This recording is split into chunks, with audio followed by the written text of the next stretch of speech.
Hey you know what you did, right? You're gonna have to take responsibility for it. On the road, I discovered a car that seemed to have stalled and was stopped. To my surprise, there was a woman there who was so beautiful. You might only see someone like her once in 1,000 years. A few days after helping her, some tough-looking guys suddenly showed up at my house. I was surprised and terrified, but they said, "You're gonna have to come with us and take responsibility." And I was taken by the men to a large mansion just like that. Waiting there was, "I'm John Smith, 25 years old. I work at a driving school to help people get their driver's licenses. My personal life is quite ordinary, living frugally in an apartment for a single person. If there's anything different about me compared to others, it's probably the fact that my parents have already passed away. That's right, my parents lost their lives in a traffic accident. That day, the three of us in my family had gone out shopping. We were crossing the crosswalk holding hands with me in the middle, when a car that ran a red light came crashing into us. Both of my parents shielded me. They instinctively embraced me with their whole bodies to protect me from getting hit. They were immediately taken to the hospital by ambulance, but both died instantly. I got away with minor injuries. Amidst my grief, one fortunate thing was that the person who caused the accident was conscientious. They reached out to help me, now all alone, and supported me so I could live comfortably until I graduated college. Apparently, the cause of their accident wasn't a driving error, but rather poor maintenance of the car. But they fully admitted fault and paid more than enough in compensation. Thanks to that, even when I was in the care of relatives, I never had to feel self-conscious. But I wanted to become independent quickly. After graduating college, I wanted a qualification that would allow me to make a living on my own, so I took the driving school instructor examination. Since then, I've been working at a local driving school. What I always thoroughly convey to my students: even good people can cause accidents and become perpetrators if they don't check carefully. That's why you absolutely must follow traffic rules. I do my job every day thinking that I want to reduce, even a little, the number of people who have sad experiences with car accidents like my parents. One day off, I spotted a car stopped in an unnatural position near a residential area, wondering if something had happened. Getting concerned is probably an occupational hazard at this point. Oh, there, likely the owner of the car, was a stunningly beautiful woman. I unintentionally stared, captivated by her exceptional beauty. She was looking at the car with a troubled expression. I came to my senses, went into a nearby convenience store to park, and hurried back to the woman. Are you all right?" When I called out to her, the woman raised her head with a start and looked straight at me. "What's wrong?" Excuse me. My car. It suddenly stopped moving." "Did it stall?" "Probably. I just got my license." Looking closer at her car, I noticed it indeed had a new driver sticker. What should I do? It suddenly stopped moving. Yes. In that situation, the best thing is to not try to do anything yourself and call a professional. Saying that, I took out my cell phone. "For now, let's call roadside assistance." "Excuse me, but may I ask your name?" "Yes. My name is Catherine Gonzalez." "Ms. Gonzalez, I'm John Smith."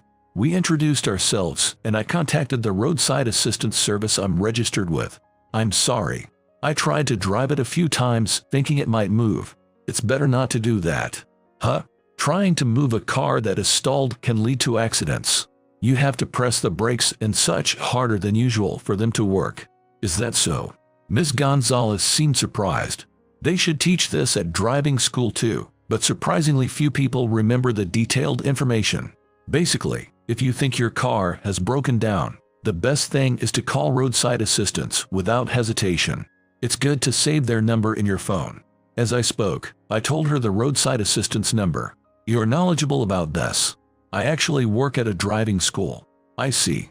Ms. Gonzalez obediently saved the number I told her in her phone. I thought she'd be okay now, but the anxious expression still hadn't left her face. Excusing myself first, I ran to the convenience store from earlier, bought a hot tea, and returned. "Here, some hot tea." "Oh, thank you." "The money? Don't worry about it. First, let's calm down." "Thank you very much." Ms. Gonzalez thanked me and sipped the tea with both hands. I bought the tea without thinking, but felt relieved that she could drink it.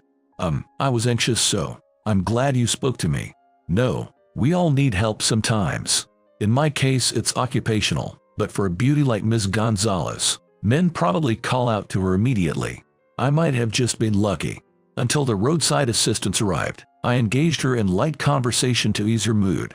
Ms. Gonzalez listened to me talk with a happy expression, and before we knew it, the roadside assistants had arrived. Sorry to keep you waiting. This is the car, correct? Yes. I think it stalled. I handled it, and the roadside assistance person got the car working again in no time. As expected of a pro, their work is fast, I thought, impressed.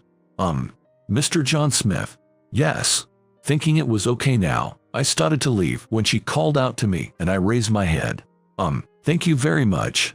And is there still something you're worried about? No. I want to thank you properly, but I just did what anyone would. I was a bit taken aback by Ms. Gonzalez speaking so strongly, but then broke into a smile. Then please make sure to check thoroughly for maintenance issues and such so you don't have any accidents or dangerous situations in the future. Huh? Not having any more accidents or dangerous things happen is thanks enough for me. I was quite serious about it, but Ms. Gonzalez still seemed to want to say something. I couldn't stay parked at the convenience store forever, so when I said that, she finally seemed to accept it and nodded. To be safe, I guided her to the main road and saw Ms. Gonzalez off as she drove away slowly. She had a cute smile the whole time and bowed her head at the end before leaving. Several weeks after that encounter, I finished work, and while thinking I need to do the laundry that had piled up on my day off tomorrow, I tossed the socks I wore today into the laundry basket. Living alone, it's easy to neglect meals and housework. It's not that I'm having trouble, but I'm aware that like this I won't be able to get a girlfriend. Even if I did, I couldn't freely invite her over to a room like this. The instant she saw it, she'd probably be disillusioned. As I was thinking that, the slightly airheaded doorbell suddenly rang. Coming. I said that as I opened the front door without really checking. And I immediately regretted it. Who? I had thought for sure it was the landlord, but standing there were tough-looking men. At a glance, they seemed like mafia. A man with black hair slicked back wearing a white suit, and a blonde guy with his chest sloppily exposed and a gold necklace. I want praise for not screaming at the sight of the two who looked like they stepped out of an old mafia movie. Hey you John Smith. My name was said without even a greeting, and I could only nod profusely, unable to make a sound. I was baffled, not understanding what was going on. I'm a perfectly upstanding employee at a driving school. I have no memory of ever getting into trouble with the mafia. So John, you know what you did. I was at a loss for words, only able to stand there frozen. Even though I should have no idea what he's talking about, I felt uneasy about what was likely to happen. Without even knowing the identity of the men in front of me, the slick-back hair man continued talking to me as I stood there unable to speak from fear. Well, whatever. John, you're gonna have to take responsibility, okay? Responsibility. Yeah. Now, lock up and come with us. Gotta make sure to lock up properly or thieves'll get in. The two men, intimidating yet showing common sense kindness despite their scary appearance. That unexpectedness helped me regain a bit of my composure. I had just gotten home, so there was no need to particularly check that I had locked up. I just stuffed my wallet, phone, and keys in my pocket and returned to the two men. I was taken to a car parked on the road after leaving my apartment. Is this the guy, John? Yep. Drive safe, you hear. There was another man in the driver's seat, so it seemed the three of them had come to get me. I was nervous about where I was being taken, but the driving was very calm. You don't gotta be so tense. It's not like we're gonna eat you or anything. The slick-back hair man next to me seemed to be looking out for me. I'm Lopez. Sorry for suddenly tacking ya. No. The southern accent guy over there is Parker. The driver is Johnson. Hey, introduce yourselves. Sorry for scaring you earlier. I'm Parker. Nice to meet ya. I'm Johnson. After that, there wasn't any particular conversation, and after driving for a while, the car seemed to arrive at a certain mansion. Going through the impressive gate, the building on the other side was unexpectedly Western style. I unintentionally looked up and almost let out a groan. At a glance it seems like an ordinary mansion, but there are dozens of tough-looking men standing at attention and bowing 90 degrees to greet us. This is probably the residence of the mafia. But surprisingly, while they look scary, They didn't do anything rough at all. When I got in the car from my apartment, they didn't grab my arm or push my back. And even in the car, while their way of talking was a bit harsh, I think they treated me kindly. They were probably being considerate to me, an ordinary guy. I believe we should pay respect to anyone who can show consideration for others, no matter who they are. So even though I still had no idea why I was brought here, I had a rather good impression of Mr. Lopez and the others. And guided by them into the mansion, there was a familiar face in a certain room. Miss Gonzalez, we brought him. Thank you. You're Miss Catherine Gonzalez. I'm glad you remembered me. When I called Miss Gonzalez's name, she showed me a cute smile. It was so adorable, the kind of smile you could say blossoms like a flower, that my heart fluttered despite the situation. I really wanted to thank you, so I looked for you, Mr. Smith. I'm surprised you were able to find out where I live. I'm sorry. I looked into it on my own. No, I was just impressed you were able to find out with only my name. I went to driving schools in the area and asked I was treated kindly by John Smith. Does he work here? I see. I nodded in understanding while also impressed by her initiative. If Ms. Gonzalez had said she was the one who called, you could have just told me that. Mr. Lopez said from the side. Ms. Gonzalez wanted to see if you'd remember her.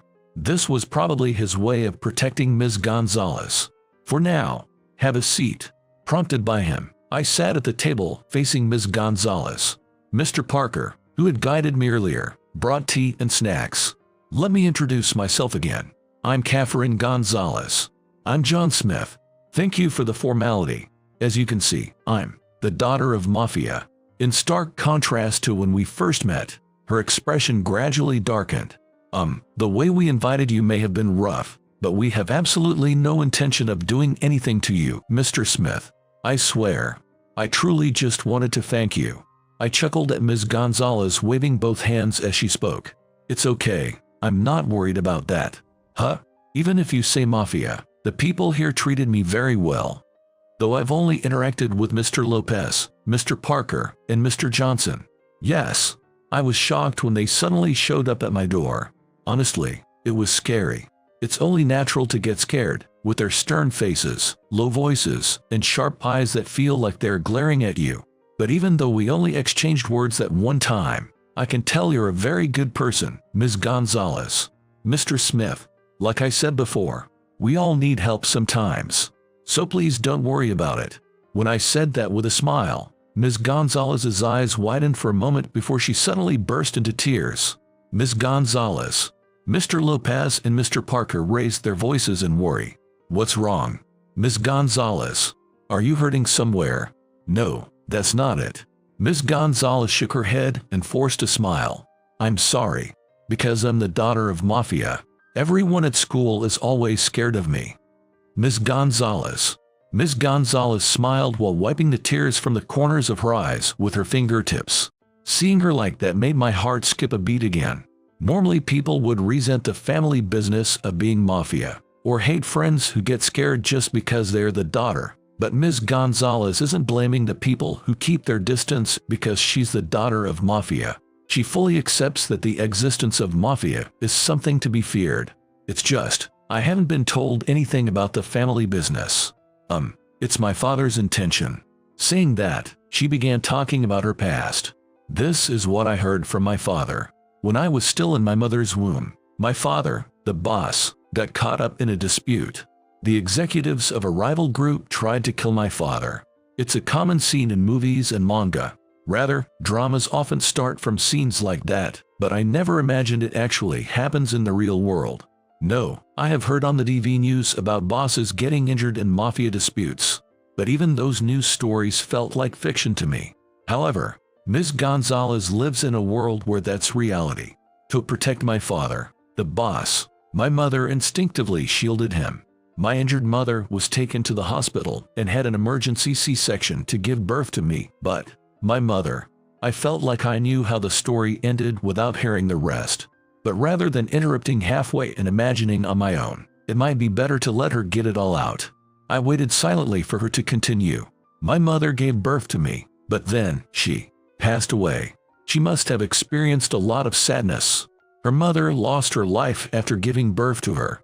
Even though it wasn't the cause, the fact that Ms. Gonzalez was born will leave a scar on her heart forever. Ms. Gonzalez let out a small sob, then firmly raised her head. Because of that, my father has always watched over me, for the sake of my mother, who protected him and died. He assigns me bodyguards, and even when he's away, he protects me and cherishes me more than anything. I see. But he never let me get involved with the family business at all. So I've always been raised as an ordinary citizen, not mafia. Yakuza equal evil, violent, quick to use force, is the equation most people would immediately think of. Children especially tend to say what they think. So if they found out someone is related to the mafia, it's inevitable they'd get hurt. Ms. Gonzalez's father, while being the boss who leads the organization, probably raised his daughter the same as ordinary citizens to protect her both physically and mentally as much as possible, as a parent who loves his daughter. But school officials and neighbors would inevitably notice that my family is mafia. The internet is widespread these days, and there are people who enjoy exposing secrets. Yes, that's right. Rumors of me being the daughter of mafia would spread immediately. People were always observing my mood, or just not approaching me in the first place. I was constantly isolated at school. It's a fact that mafia are feared. Even if you're somewhat prepared, being obviously avoided by those around you has nothing to do with being an ordinary citizen or the daughter of mafia. As a fellow human, you'd feel the same loneliness as everyone else.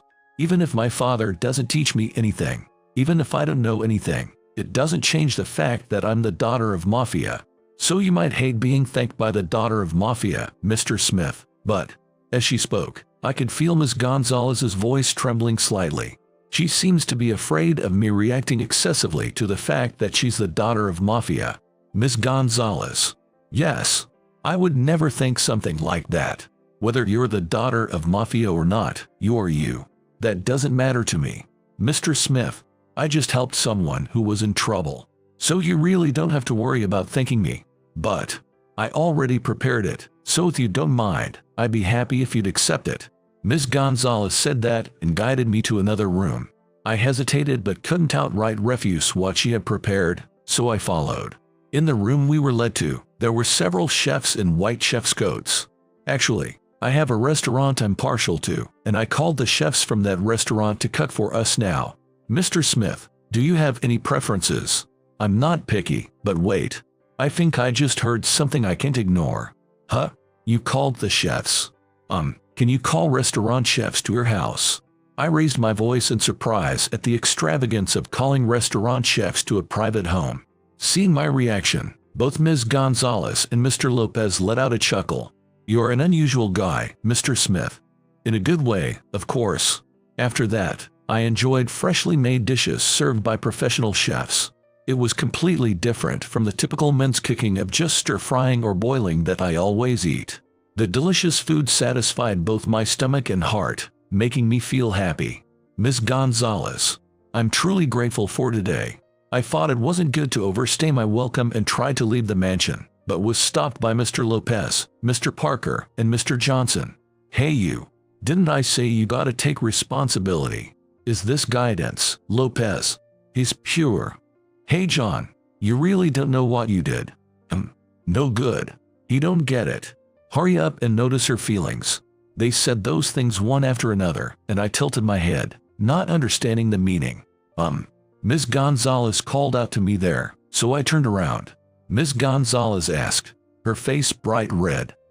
If you don't mind, yes. Would you like to have a meal together again? Of course. I had a lot of fun today. Let's eat delicious food together again. Yes. Next time it'll be my treat. But I can't afford a fancy place like today. When I said that, Ms. Gonzalez nodded with a smile that looked like she might cry again, but happily. Since that day, I started seeing Ms. Gonzalez frequently. She's truly a kind person, listening to my past and crying in sadness for me. I was drawn to that kind Ms. Gonzalez not just for her appearance, but for who she is inside. I know about her family. Even so, I couldn't hold back my feelings and mustered my courage to confess. I want us to be in a serious relationship. Ms. Gonzalez cried again, but she gave me an answer of yes, please, and we started dating. What was tough was after this. I went to greet her family, but Ms. Gonzalez's father is the boss of the mafia.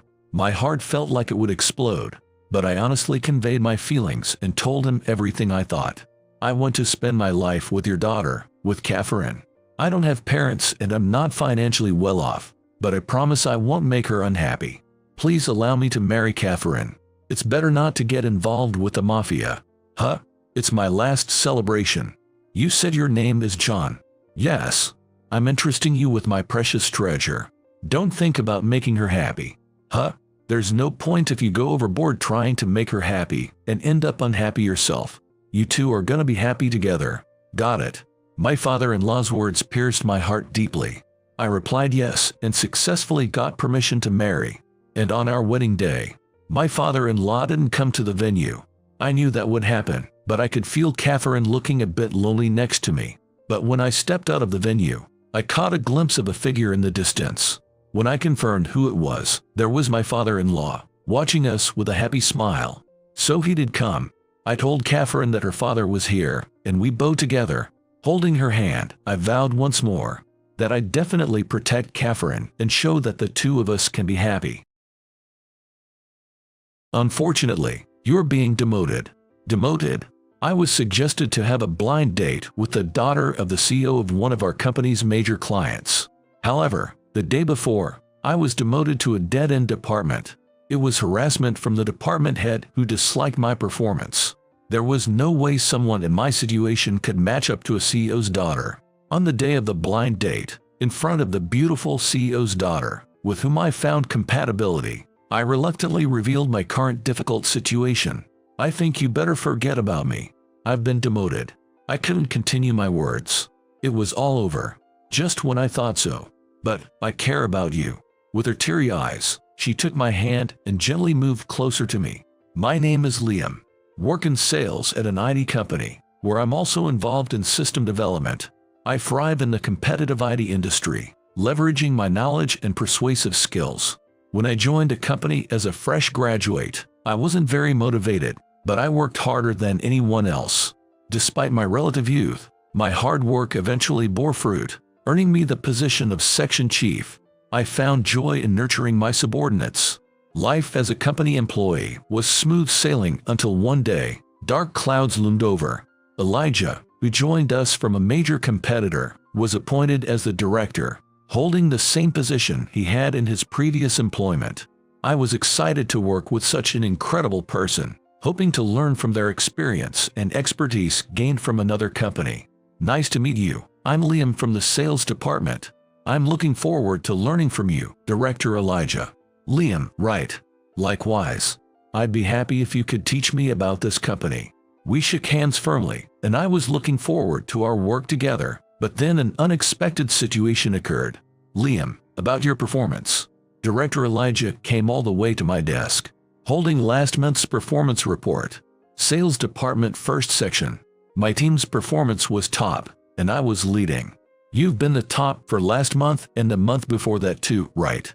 That's impressive. Thank you very much. I was immediately praised by Director Elijah. Being praised by someone from a major company made me feel like all my hard work really paid off.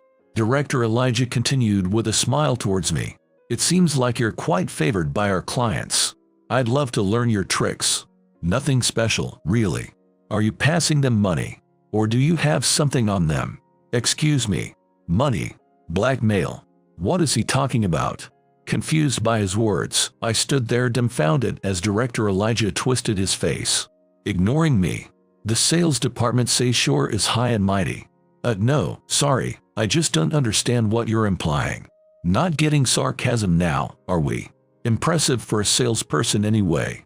Director Elijah then tore up the performance report.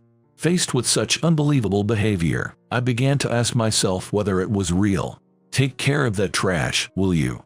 Director Elijah said, pointing at the shredded paper at my feet before returning to his desk. I was left speechless by the whole ordeal. As I just blinked in disbelief, a colleague looked at me with concern. Liam, you okay? Yeah, I guess. I actually overheard Director Elijah saying weird stuff about you. Like, how it's weird for someone as young as you to be top in sales, suggesting maybe there's something fishy, or how in his previous company, Young employees were more reserved. It sounds like he's just jealous. The fact that the director became jealous of me indicates that my efforts were indeed making waves. I decided to take it positively. However, things didn't end there. Since then, Director Elijah found ways to pick on me. Whenever my work went well, he'd say things like, "Liam's clients must be easygoing. I wouldn't bother with such a rookie in a deal," or "Are you involved in something fraudulent?" He'd make these comments loud enough for me to hear, and whenever I made a small mistake, he'd gleefully mutter, "Get too cocky, and you'll learn the hard way." I should watch myself. All I was doing was diligently working. I thought, this is what we say. Envy is the companion of honor. Each comment grated on me more and more. Despite my irritation, I couldn't talk back or criticize him because he was not only my superior but apparently related to the vice president. To vent the frustration accumulated from days of enduring silently, I found myself alone, drowning in alcohol at a pub amidst the bustling city streets. Because I am highly resistant to alcohol, I rarely got drunk, but that day I indulged deeply to clear away the stress. As my head began to blur slightly, and I realized I was getting drunk, someone's smartphone rolled and fell at my feet. I'm sorry. A woman next to me tried to pick up her smartphone. Realizing she had dropped it, I picked it up and handed it back to her. The moment my eyes met her eyes, time seemed to stand still for me. "Thank you very much." "Oh, no problem at all." Her stunning beauty took my breath away. Her eyes sparkling like those of a heroine in a movie. Her skin white and luminous. Unaware of my enraptured gaze, she scooped up her smartphone from my hand. Just then, an incoming call lit up the screen of the phone. Yuck! Her overtly disgusted expression snapped me back to reality, and I couldn't help but let a smile slip through. Annoying caller. Perhaps it was the alcohol, but I found myself easily engaging with this stranger.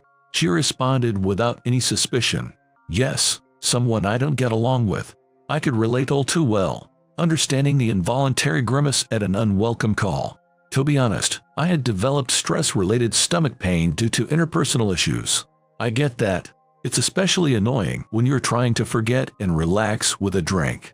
Exactly. I'm drinking to forget the stress. I don't want to be reminded of unpleasant things.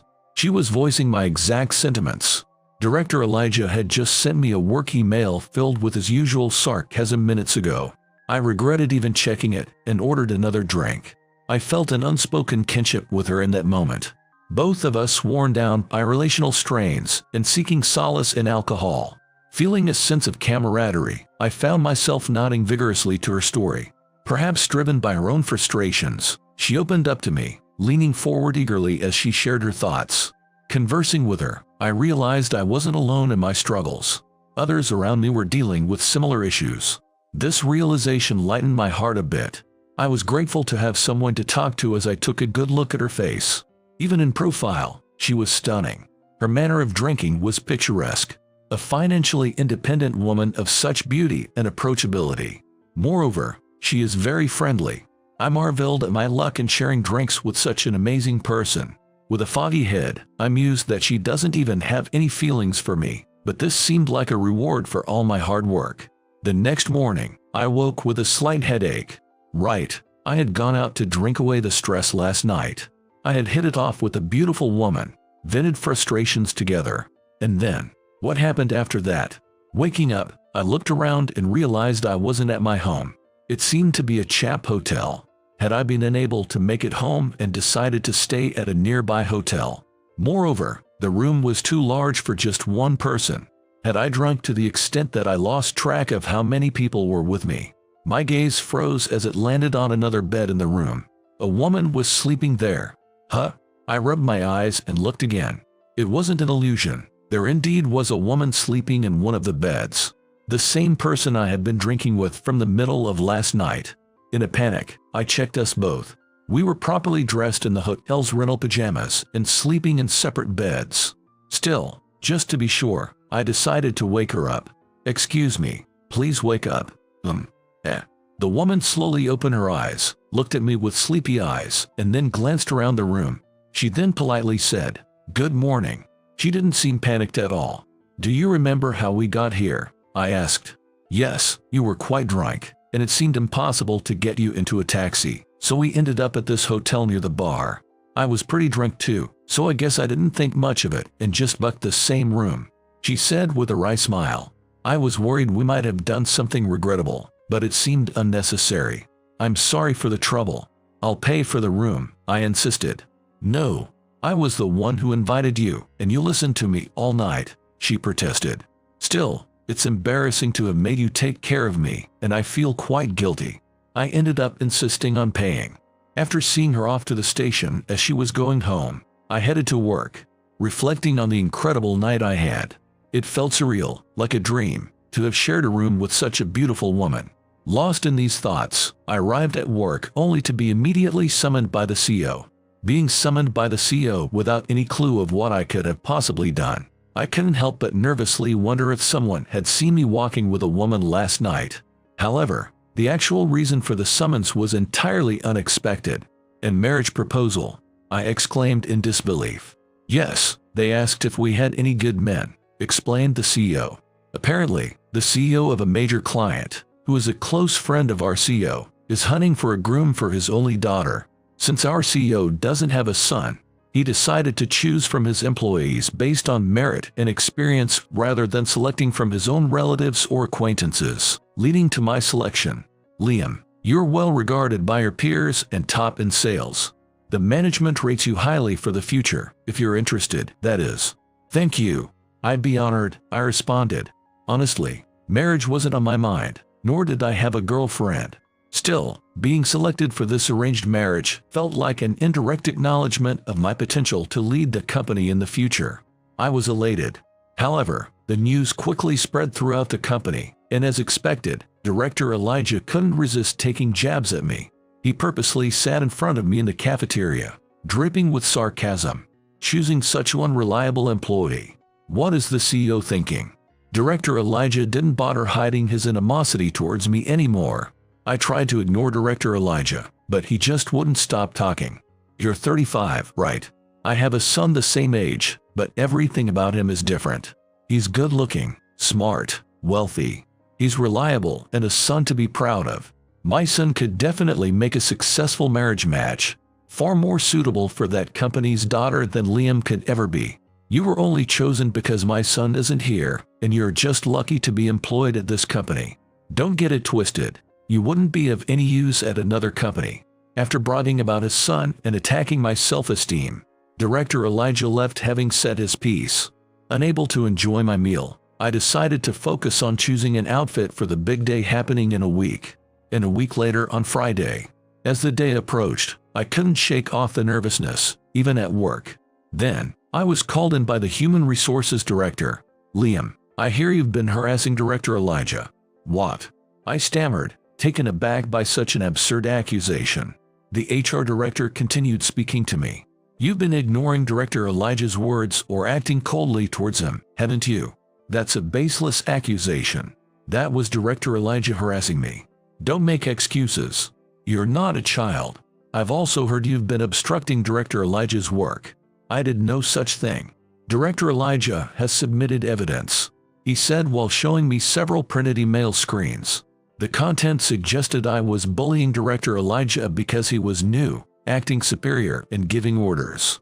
Of course, I had no recollection of such actions. However, the sender of the emails was listed as me. "Anyone can fabricate this kind of thing," I protested. But the HR Director, uninterested in listening, let out an exaggerated sigh. "Director Elijah is vital to our company. Even though you are considered promising for the future, there's a vast difference in value between you two." Value?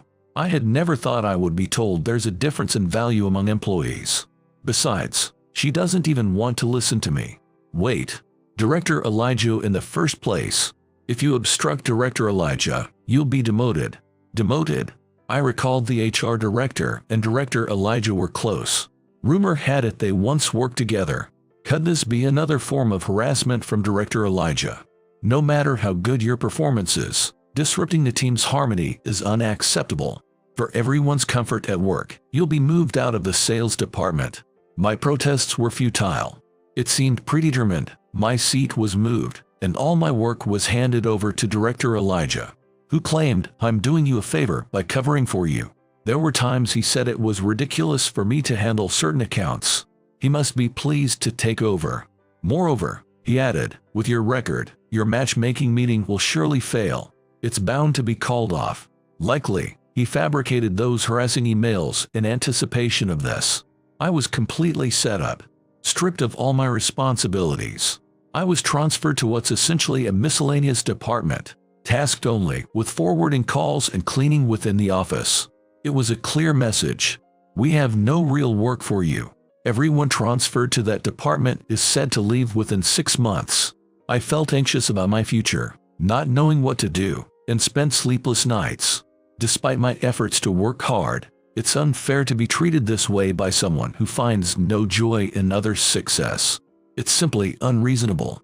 However, if Director Elijah is on your side, there's nothing I can do.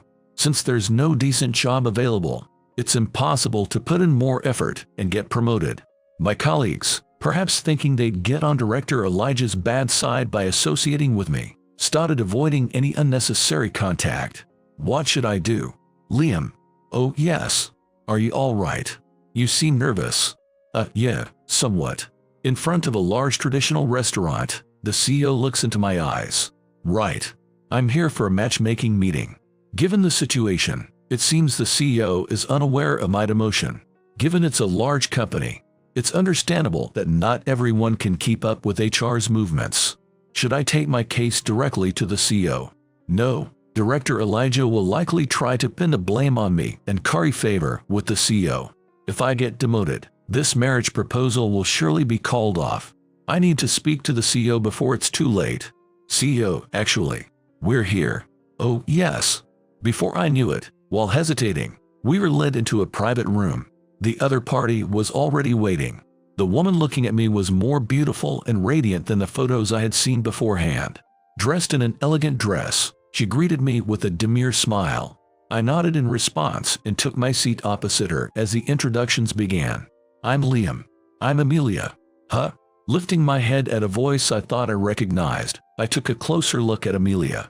Wait, have we met before? Could it be from that time? No way.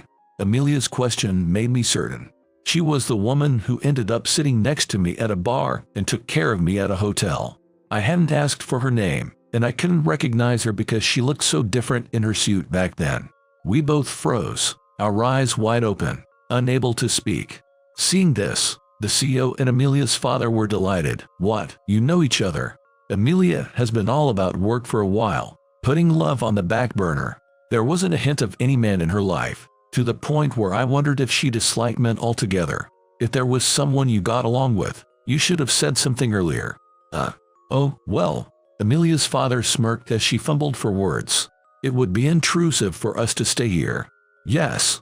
How about it? I can recommend a place nearby that I frequent. Please do. The CEOs quickly left, saying, the rest is up to you too. I couldn't help but lean in the moment they were gone. I can't believe it's you. I'm just as surprised. I had no idea you were CEO Davis's daughter. Oh, right. It's different from what you expected. Huh? Were you disappointed that the heiress was me? I immediately denied it with a wry smile from Amelia. Not at all. Actually, I'm glad it's you. I've always been bad at formal occasions. I was wondering how to keep the conversation going.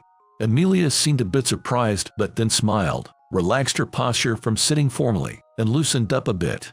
That's a relief. We've already shared drinks until we were wasted, so why not have a casual drink again today?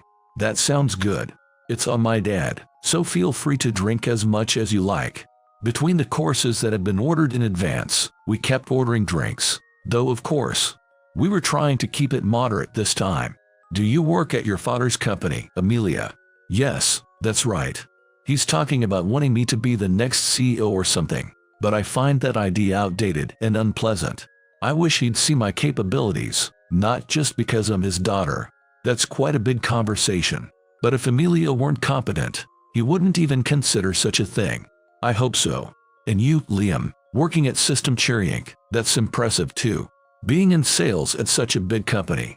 Oh, well actually, I knew I probably shouldn't discuss it here, but I thought it wasn't right to dodge the subject of work during a matchmaking meeting. So I ended up revealing that I had been demoted. Due to some internal political issues, I was moved from the sales department to basically a sideline position. Some political issues. I hesitated to speak ill of Director Elijah to someone outside the company. This was my problem, and I couldn't share stories of harassment from colleagues. All I could say was that being around me wouldn't lead to anything good, especially for the daughter of a client. That's why I think you should probably stay away from me. Why would you say that? We get along so well.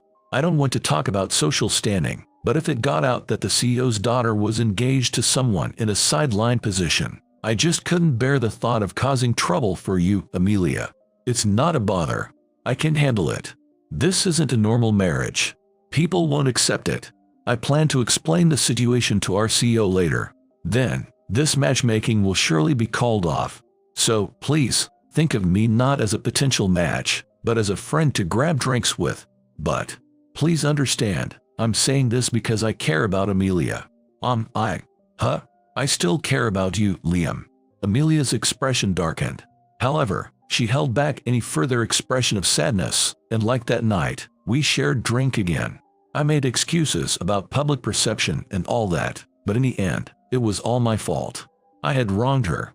I had no face to show her anymore, and we likely wouldn't meet again. Months passed without any contact from Amelia. I remained in the administrative department without a transfer, not being assigned any real work. I spent my days without goals or a sense of fulfillment. I heard rumors that Director Elijah's son had been recruited into the sales department. Naturally, he was receiving work directly from Director Elijah and was being doted on. A few days after hearing this, I was cleaning the floor near the sales department, and there I spotted the son of Director Elijah. Mateo, just as his father said, indeed had a refreshing look and seemed to be popular among the female employees. Some of the work he was praised for was originally my responsibility. He naturally took over what I had built. No, maybe he was just given it without knowing anything. One-sided jealousy isn't good. That's exactly like something Director Elijah would do. Thinking that continuing to watch him would only sour my heart further, I decided to leave the area when our eyes met. You must be Liam. I had a bad feeling, but he approached so quickly, I couldn't escape. I've been meaning to thank you at some point. Thank me. Yeah. For everything I've received. Like the work and, well, CEO Davis's daughter. What? How does he know Amelia? Mateo seemed pleased with my astonishment. You're the one who called off the engagement, right? Our CEO was quite troubled by it. So, the talk came around to me. I definitely owe the CEO an apology. He chose me, and yet I ended up behaving disrespectfully. The disappointed look on his face when I reported back is something I still can't forget. Being related by marriage to CEO Davis would secure not only my family's future, but also the company's. Unlike you, I have the ability to make many people happy. Related by marriage. They set up a meeting for us, and we immediately started dating with marriage in mind. Mateo and Amelia are dating. I see, that must have been Director Elijah's goal, so it's a natural progression. Amelia has accepted his proposal then. I see. I was so shocked I couldn't find any other words, but I had no right to feel this way. After all, it was me who broke off the engagement. That night, for the first time since I met Amelia, I headed to the bar where we first met. I was hoping that alcohol would help ease this fog of emotions. Also, I had this pathetic hope of running into her again, but as expected, things don't work out so conveniently.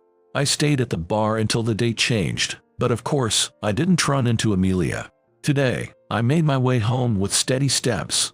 In front of the apartment where I live alone, there was a woman crouching. Could it be Amelia? Am I seeing hallucinations because I'm drunk? Even as I got closer, the hallucination didn't disappear. Amelia. I tried calling out, and she reacted. She looked up at me, her face clearly flushed from alcohol. Liam. Amelia. How did you know where I live? It was on your personal data file. Oh, right. Anyway, I can't just leave her like this. I'll call a cab for now. No way, I don't want to.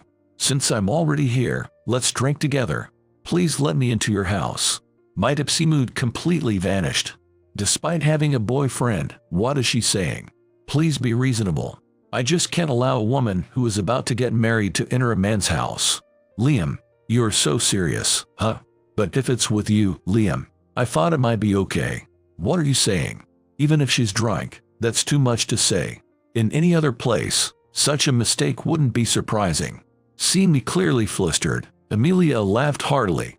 You have such funny reactions, Liam. Stop teasing me. I'm sorry. But just one drink, please. I'm begging you. Her gaze was serious, not seeming to jest or appear drunk. It was as if being refused by me would be the end of the world. I could even feel that intensity. All right. In the end, we decided to have a drink together under the condition of just one can of beer each. But really, was that okay? After all, she has someone like Mateo. I couldn't help but ask, worried about it. There's this guy Mateo at our company. Are you two dating? Yeah. Amelia's eyes, which had been cheerful until now, hardened. The can made a denting sound as it slightly crumpled. My dad insisted on the matchmaking. That guy, he's all nervous around me just because I'm the CEO's daughter, and all he sees is money. It's really unpleasant. Is that so? I have to keep up appearances for my father, so I'm going along with it, but he's no different from anyone else. He only sees me as the CEO's daughter. He doesn't know I like to drink, or that I have complaints about work. I don't even want to tell him. Sitting next to me, Amelia rested her head on my shoulder. I was startled enough to jump, but then I realized she was crying. It's just great. Plenty of people are drawn to me because of money, but the one person I want, I can't have. Are you saying, if I were to marry, I would have wanted it to be with you, Liam? Amelia. But I'm nothing special. You think you're not special. You underestimate yourself too much. When we first met, you listened to me without any sign of annoyance. And you, a complete stranger. Besides, even when we stayed together, you never did anything impure. That's a really big deal, you know, is it? I thought it was just the right thing to do. That's exactly it. Your sincerity. I've been so tired of men always just seeing my looks or my status. I even started to feel disgusted by men in general. That's what I never really dated anyone seriously. I think it's wonderful that you think gentlemanly behavior is the norm. That's what attracted me to you. Because of my inadequacy, I made Amelia suffer. Feeling sorry and cherishing her at the same time, I wrapped my arm around her shoulder. I also think you're wonderful, Amelia, for not flaunting your status or appearance, but staying true to yourself. Liam, whether you're the CEO's daughter or whatever background you have, you can't choose, but you can choose what you do with your future. Thank you. Then we talked slowly, drawing closer to each other.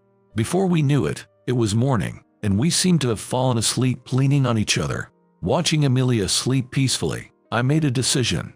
A few days later, after I submitted my resignation, Director Elijah and Mateo approached me.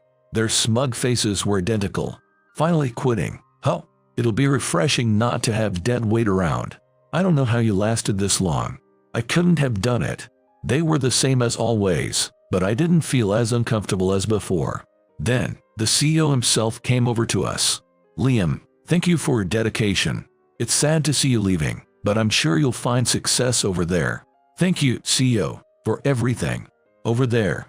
Director Elijah and Mateo, clearly not understanding the situation, were informed by the CEO. Yes, Liam is going to be taken care of by CEO Davis, someone you both know well. What? What does that mean? Just as the CEO said, I had decided to switch jobs to the company where Amelia is. The day after Amelia came to my house, I couldn't give up my feelings for her and went straight to CEO Davis to talk it out. Though I had refused the wedding proposal with Amelia considering our social barriers, I still wanted to be with her no matter what. So I humbly asked CEO Davis, I hope you can forgive me and give me a chance. Despite having previously refused, CEO Davis readily accepted me. He had no complaints about Amelia choosing me, having kept her heart closed off to the men until now. And knowing my skills in sales, CEO Davis, seen potential in me, even invited me to join his company. It was a perfect opportunity for me. Actually, something was revealed to me. He confided in me that Mateo, currently in charge at his company, had been causing dissatisfaction in the sales department for being too aggressive and only looking out for the company's profits. He felt guilty for having matched his daughter with such a partner. He had always found it odd when Mateo appeared as a suitor and was somewhat proud to say, Liam was demoted by my father. If this continued to bring disadvantage both personally and professionally, he had been thinking of cutting ties. Eventually, our CEO heard about it too. Realizing the situation late, the CEO apologized, saying, "I'm sorry I didn't notice sooner," and wholeheartedly agreed to my job change. "That's the situation, so we've verified your actions." There were plenty of people besides the involved parties who testified. Wait, I was only thinking of the company's best interest. If that's true, then not being able to recognize talented individuals means you're not suitable to be a director. The CEO cut through Director Elijah's excuses and then turned to Mateo. "Your sales tactics went against our company's philosophy, and you nearly caused a major contract to be canceled. I'm thinking it's time for you and your father to be transferred to a different department." Transferred to the administrative department. Start learning about society from scratch there. Thus, Director Elijah and Mateo were demoted together, companionably. The abuse of authority by the HR director, who had been manipulated by Director Elijah for personal gain, was also exposed. Initially, the practice of currying favor with other managers and executives by making favorable decisions that pleased them came to light, setting off a domino effect of revelations. And she was demoted as well. I heard from a former coworker that they are trying to act big in the administrative department, but no one pays them any mind. My former workplace is now also where I work.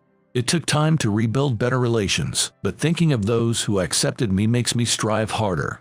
And now, I have someone waiting for me at home. Amelia, who is my coworker, senior, and fiancée. Me, who was once solely focused on work, and Amelia, who felt her status was a burden. Now, we have a good relationship where we respect and acknowledge each other as individuals, and our troubles have started to fade away. And on weekends, we drink together and have heart-to-heart talks. Occasionally, when Amelia is tipsy, she teases me by saying, "Should we stay somewhere?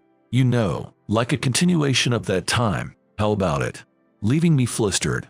I respond with a timid "let's wait until we're married," but it seems she likes that about me too. I'm grateful for the chance to have met someone like her and want to continue bettering myself for the sake of my loved one. That's what I think. Did you force your way in? I just nodded silently to the question from the beautiful CEO, Miss Catherine Smith. That's outrageous. So disgusting. Get out of my sight right now. Gelled and scolded, I was kicked out of the hospital room. Never thought saving a life would make me this despised. A few days later, I was summoned by the CEO.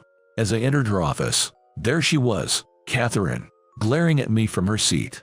"You don't think you can get away with what you did, do you? How are you going to take responsibility?" "Understood. I'll take responsibility and resign. Please fire me." Then, the beautiful CEO in front of me suddenly became flustered. "My name is Chris. My workplace is a bit unique, walking on gray tile carpets, and as I open the heavy doors, my desk is right in front of the CEO's office. As I sit down at my desk, I start up the computer before the CEO, Miss Smith, arrives and review her schedule for the day. Then, I choose the lunch menu for the next day's web lunch meeting with the executives, enter the addresses of the buildings where the executives are located, and make a reservation at a delivery restaurant. After that, I contact a certain IT company to confirm an appointment for a business meeting next week. Yes, my job is a secretary, and not just any secretary, but the personal secretary to the CEO. The notion of a man being a CEO's secretary might feel a bit peculiar, but it seems they're slowly becoming more common in mainstream businesses. The primary role of a secretary is to comprehensively support the executive, a behind-the-scenes job. In government roles, it could be a path to advancement. However, in the private sector, that's not the case. "Excuse me." The door was knocked, and upon my invitation, a female staff member from the secretarial department came in, bringing the business cards we had ordered. She placed the business cards of mine and the CEO's on the desk and left the room. "Chris from the secretarial department," and arranged them in my card holder. This title still doesn't feel quite right to me. While being a secretary to a politician, like a chief of staff or a primary secretary, would be prestigious, there's nothing particularly prideful about just being a title holder in the secretarial department. But given my preference for supporting someone behind the scenes rather than being in the spotlight, I think this department suits me. Good morning. Good morning, Miss Smith. She is the CEO of this company, Catherine. A beautiful lady. What's today's schedule? Yes. At 10 a.m., a meeting with Mr. Taylor from Taylor Trading. At 1 p.m., a web lunch meeting with the directors from the Midwest region. Then at 4 p.m., I informed the CEO of the day's schedule and served her coffee. You do make coffee exceptionally well. Thank you.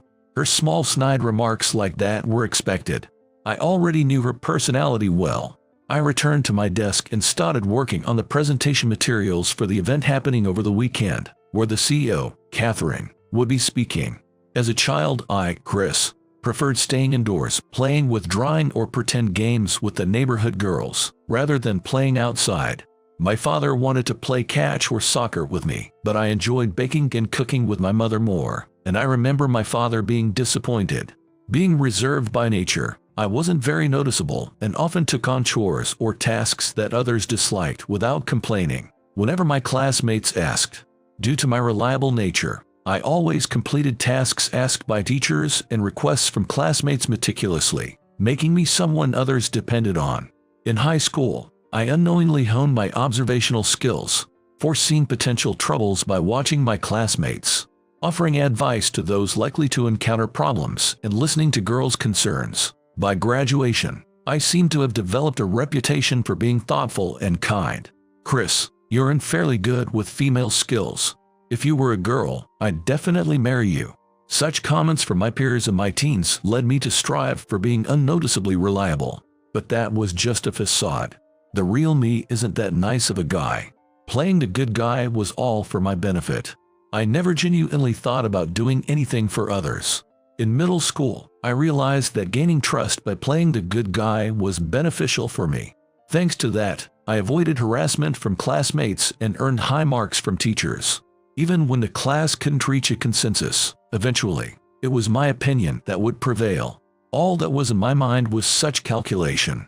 Even my parents, who wished I'd grow up more masculine, didn't understand the real me, saying, "It's just your nature to be reserved, but it's your life, so live it the way you want." Nobody could see through my true nature. When it came to finding a job, I manipulated my university professors and landed a job at a well-known large company through their recommendation, without even wearing a recruit suit. My goal was to become someone who could assert influence in executive meetings by being the closest secretary to the CEO, Catherine. This became my objective from the moment I was assigned to the secretarial department. Early on at the company, I was called to the executive office by the chairman, Smith. He asked me to become Catherine's personal secretary and support her. Initially, I wanted an office job, but apparently, an agreement had already been made between the professor and the chairman, and I had no real choice in the matter. The chairman was looking for someone who could give straightforward opinions and effectively support his daughter. He had heard about my meticulous nature and thoughtful personality from the professor and decided I was suitable to support his daughter. From the day after joining the company, I was assigned to the secretarial department and became the CEO's secretary. Working closely with the CEO, Catherine, I realized that although she was beautiful, she was somewhat disorganized and not good at organizing or being considerate of others. The chairman's words, "You're more of a guardian than a secretary," which I had initially taken as a joke, began to feel increasingly true, and I supported Catherine with a wry smile, devotedly. From the first day of my assignment, I flawlessly managed not only the tasks Catherine asked of me, but also cleaning and organizing the CEO's office in her absence, and perfecting the timing of serving coffee. I thoroughly learned the poise and communication skills required for an executive by observing other company leaders, and even studied the essential skills of a manager, such as adapting to changing times and flexible communication, and proposed these to her. However, Catherine responded to my goodwill with, "I didn't ask you to do all this. What do you know about running a business when you've never been involved in management? Just do what I tell you and stop meddling in my affairs." My suggestions were completely disregarded, seen as an unwanted interference. But I had to admit, I played a role in her stubbornness. She often faced condescension or cold treatment from clients simply for being a woman, and she was under constant stress in a male-dominated business environment. Sometimes, she was even unfavorably compared to me. "Why isn't he the CEO instead of you? He seems more suited for it." Being pretty doesn't count for much in terms of running a business. In such times, I inevitably ended up accompanying her for heavy drinking after work. Miss Smith, it's better to stop at this point. We have a web conference tomorrow. Let's head home. Shut up. You interfere too much with what I do. How I talk or behave is my business, isn't it? You're just too annoying. Saying that, she would drink glass after glass, eventually getting drunk and falling asleep. Catherine, who has a low tolerance for alcohol, often ends up passing out quickly after complaining to me and frequently loses her memory of these incidents. Good morning. Please have some of this.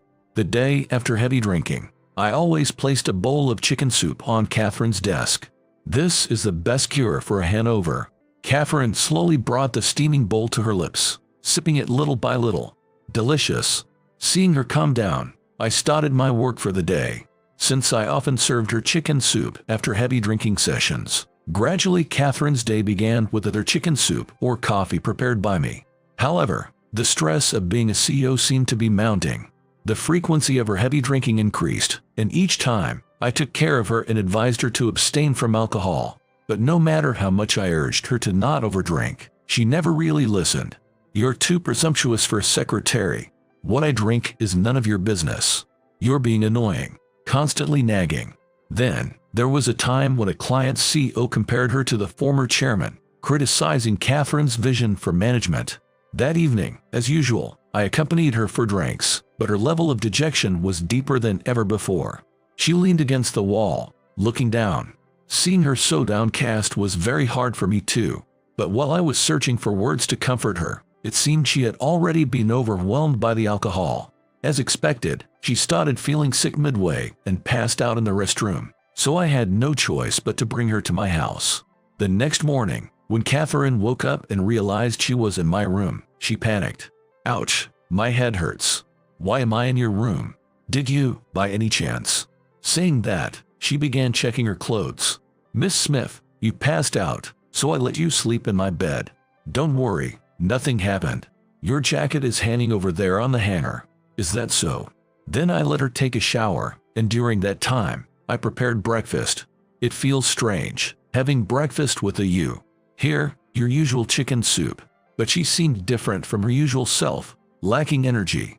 She hardly touched her chopsticks, and her chicken soup was getting cold. Are you feeling unwell? Or is there any pain anywhere? When I asked her, she replied, I'm fine. Why do you care so much? It's beyond your job scope, isn't it? Is it? I consider it an extension of my duties. Nothing more than that. Really. Catherine responded with a look of loneliness. Afterward, we got ready and headed to the company together. Seemingly reflecting on staying at my place, she declared to me that she would abstain from alcohol starting that day. A few days after her declaration, a sudden company drinking party was arranged, and Catherine was strongly urged by the employees to attend, leading her to the cafeteria. In fact, it was Catherine's birthday. The employees had been secretly planning a surprise birthday party for her. Surprised but appreciative of the attention, Catherine took her seat. However, her glass was soon filled with champagne by an employee. I sent Catherine a glance, signaling absolutely do not drink, and shook my head slightly, but it seemed she couldn't refuse the employee's kindness. Thank you, I'll have it. Saying so, she downed it in one go. The employees, encouraged by this, started pouring her more, saying, Oh, you can drink. Today you're the star. Go ahead, go ahead. I watched nervously, but surprisingly, Catherine seemed sharp and composed, which slightly relieved me. However, after Catherine stepped out to the restroom, I had a bad feeling and discreetly followed her. Sure enough, it seemed she had overexerted herself, as I found her collapsed in the hallway near the restroom, lying face down. Rushing over, I sat her down against the wall, chiding her gently. Miss Smith, are you all right? That's why I told you not to drink. I quickly got a plastic bag and filled it with mineral water, then rushed to get a blanket. Returning quickly, Catherine was breathing heavily and suspecting acute alcohol poisoning. I urged her to drink water. I can't drink anymore. I feel sick. Her speech was slurred, but it was crucial to dilate the alcohol in her bloodstream. I feel like I'm seeing stars. Excuse me for a moment. Saying that, I held the plastic bag to her mouth and, not without reluctance, Made her vomit by sticking my finger in her mouth. Here. Drink some water now. I told you, my stomach's full. Even if it's hard, you have to drink. If you don't dilute the alcohol a bit, you might collapse. Despite my urging, she struggled and was reluctant to drink. This is so frustrating. Excuse me. After a brief apology, I loosened the collar of her shirt and fed her water mouth to mouth. At that point, Catherine seemed to lose consciousness. In a panic, I immediately called the company doctor. After leaving the situation to the doctor for a moment, I went back to the party to explain to the employees. She had to leave urgently for an important matter. I kept the truth hidden to avoid causing worry, and the gathering continued among the employees. I then returned to Catherine, and as a precaution, I drove her to the hospital in my car. Thankfully, she received an 4 at the hospital, and it didn't turn into a serious situation. She was advised to stay overnight at the hospital for observation, so I contacted the chairman, but he was too busy to come immediately, leaving me to stay with her for the night. The next day, Catherine woke up without any issues and was informed by the doctor that my emergency measures of making her drink water had saved her. How did you make me drink water when I was unconscious? I hesitated to answer her sudden question, and Catherine's face turned pale. Did you force it? Facing her serious gaze, I looked away and silently nodded. That's outrageous. So disgusting. Get out of my sight right now. She yelled and threw a pillow at me, so I was thrown out of the hospital room. I saved her life. Why am I being treated so unfairly? This is unbelievable. I muttered to myself in frustration and left the scene quietly. A few days later, Catherine was discharged from the hospital and immediately had a 3-day business trip planned. I was instructed to stay at home during her absence.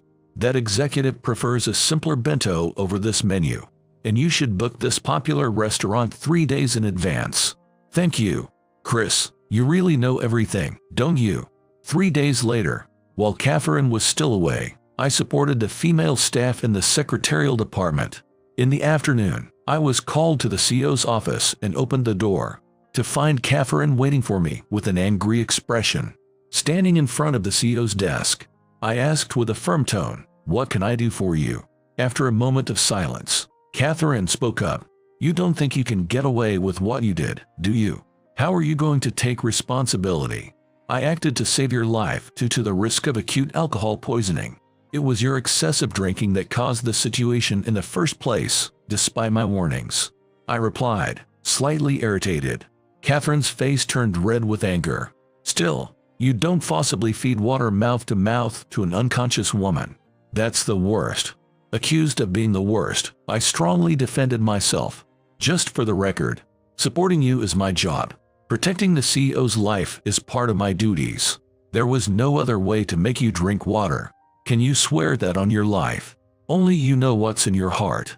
You can say anything, right?" I was getting fed up with Catherine's inability to understand the situation. "Fine. If you can trust me, then that's it. Just fire me already," I said, somewhat sarcastically. Catherine seemed a bit flustered, but firmly stated, "Okay, fine. You're fired, fired. You don't have to come in from tomorrow. Are you sure about this? That you'll be fine without me?" I asked quietly. Catherine visibly showed signs of being disturbed. "There are plenty of secretaries. You're not that special. Don't flatter yourself. Is that so? Well then, thank you for everything," I said, and reached for the door handle. "Wait a minute. You're fired starting tomorrow. Work properly until the end of today." Told so, I stopped in front of the door, sat down at the desk without making eye contact with Catherine, and started my work. After 5 p.m., I prepared a handover document for my successor, finished several meeting materials for the week, and attached the CEO's schedule for the current month before shutting down the computer. Then, I approached Catherine's desk and gently spoke my final words. "Miss Smith, I am leaving today, but please allow me one last remark." Catherine looked up at me with a slightly stiff face. "If you ever feel belittled for being young or a woman, take a breath before speaking. You tend to be emotional, so it would be wise to be particularly careful about that," I said, placing her usual green coffee on the desk. "Don't worry about the next secretary. The way to make this coffee and how to interact with clients is all detailed in the handover document." I added this, and opened the heavy exit door. As I was about to close the door, I looked up and saw Catherine standing up from her seat, looking as if she wanted to say something. But I quietly closed the door and left the company. After leaving the company, engulfed by a sense of loss and emptiness, spending days listlessly at home, I got a call from my successor. Apparently, there was a problem with Taylor Trading, and the contract was on the verge of being terminated. Miss Smith is trying her best to handle it, but the other company's CEO isn't satisfied. The executives don't know what to do and just keep saying to consult with you. I'm not an employee there anymore. You need to support her properly yourself. I brushed off the request, but the secretary pleaded desperately. I'm not enough for the job. She wants you back.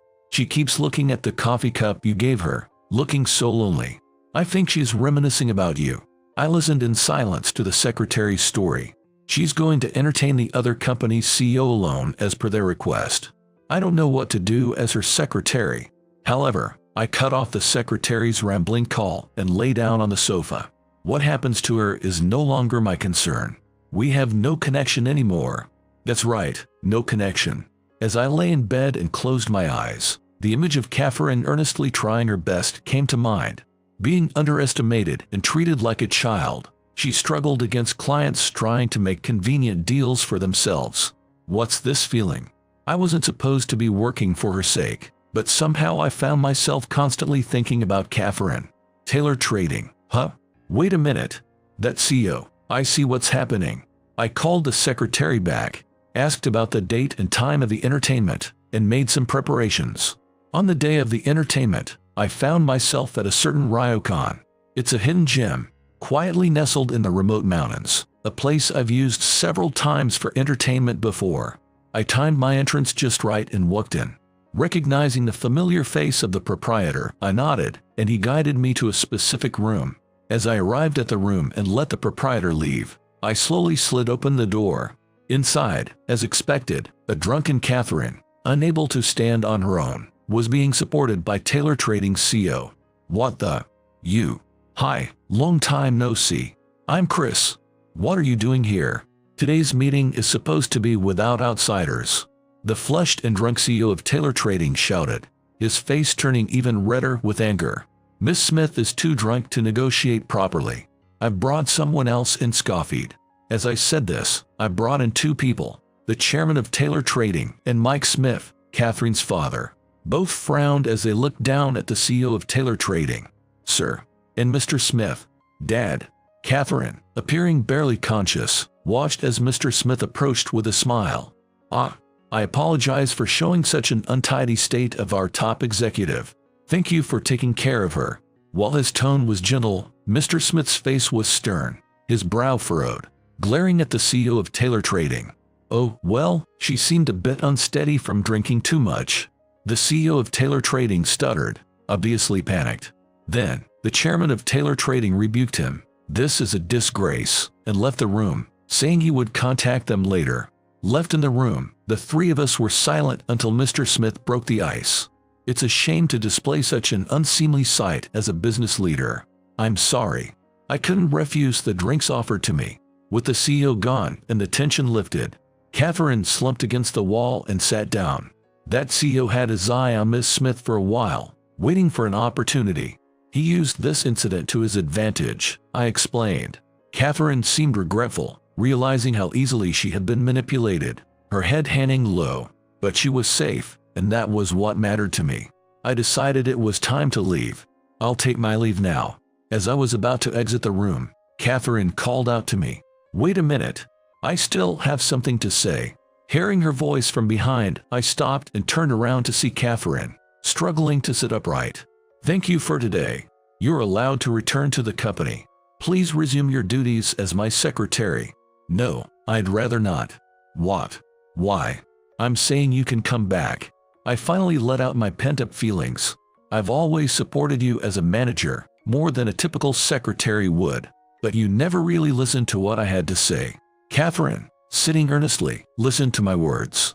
I might have been nagging, but I was harsh because I wanted you to become a competent manager. Before I knew it, I was emotionally pouring out my feelings to her. Even with something as simple as making coffee, I did it thoughtfully, hoping to calm you down a bit. But you never understood any of that, did you? No, that's not true. I understood. I knew that you were doing all that for me, but I just couldn't say it. I couldn't say thank you. As Catherine and I struggled to find the right words, Mr. Smith spoke up. What this boils down to is that both of you haven't been honest about your feelings until now. You're both still immature in that regard. We couldn't say anything in response, just looked at the chairman. Now that you've finally shared your feelings with each other, why not return to being partners again? You've been calling each other by first names, after all. Startled, Catherine and I glanced at each other, and as our eyes met, our faces suddenly flushed red. I'd like to ask you as well, Chris. Can you continue to support Catherine in her professional life and personally, too? Personally, as well. Yes. In our family, it's tradition to marry the person you share your first kiss with.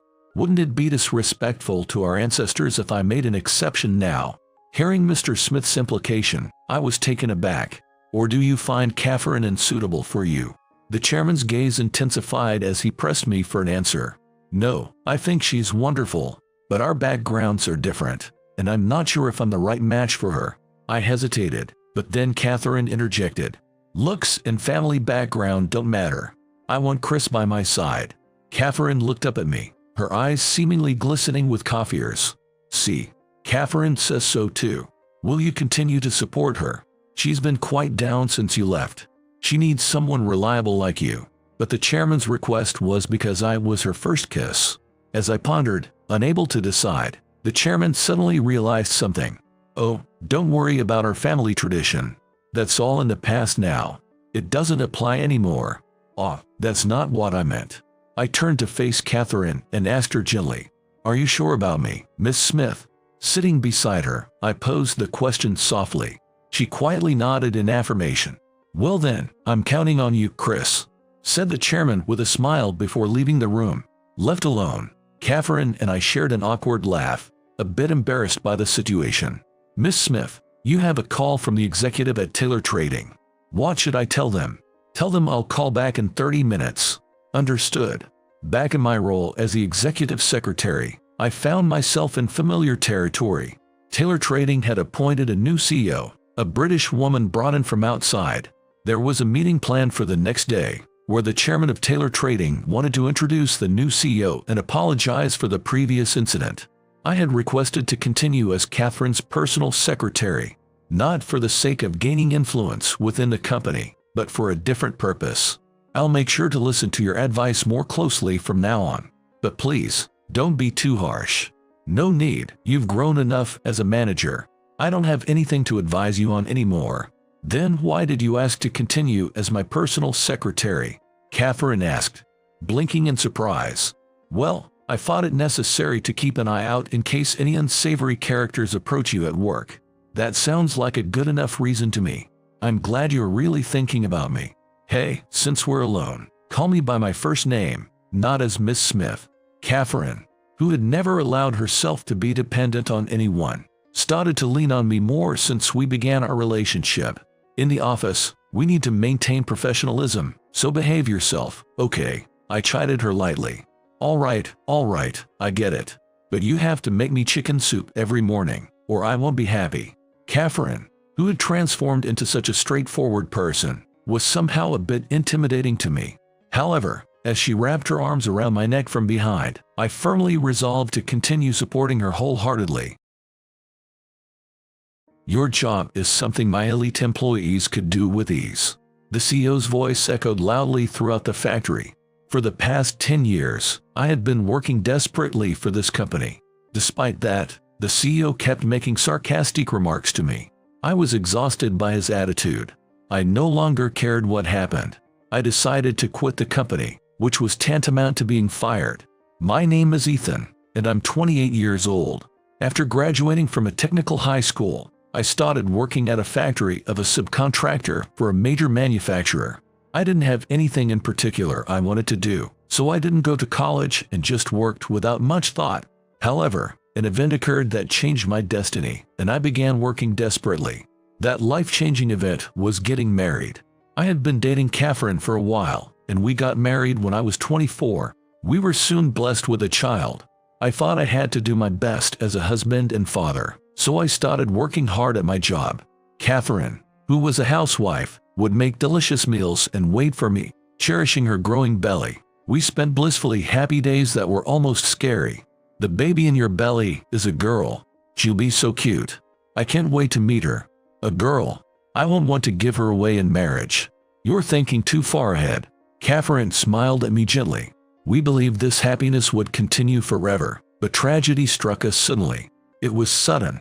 The baby was born safely, but Catherine suddenly passed away after giving birth. Seeing Catherine's transformed appearance, I cried every day. What should I do from now on? Then, the baby started crying loudly. That voice sounded like it was telling me to keep going. I'm the only one who can protect this child. I decided to do my best for her sake.